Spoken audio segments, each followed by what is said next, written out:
আসসালামু আলাইকুম। আমি আবার আসলাম নতুন আরেকটি জমির ভিডিও নিয়ে। এই জমিটাও এই যে কথাটা বলেছিলাম, গাজীপুর জেলার কালিয়াকৈর উপজেলার থেকে, সেই মৌসাক থেকে ওই যে রোড, মেন রোড দেখা যাচ্ছে, ওই যে গাড়ি যাচ্ছে আপনারা দেখুন। এখানে সুবিশাল একটি তেলের পাম্প রয়েছে। এটা জামালপুর ৪ রাস্তা, এটা হলো মৌসাক রোড।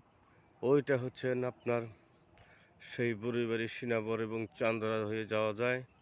এদিক দিয়ে মির্জাপুর, ওই সাইড দিয়ে ফুলবাড়িয়া, সেটা একটু ওই যে মেন রোড, ওইখানে ওই মেন রোড থেকে, ওই যে মেন রোড, ওই মেন রোড থেকে এই যে কয়েক 10 কদম, এই যে দেখুন, এখান থেকে দেখাচ্ছি আমি। এই যে জমিটা, রাস্তার এই যে রাস্তা, এটা হচ্ছে আপনার সুজন সিটির বাউন্ডারি।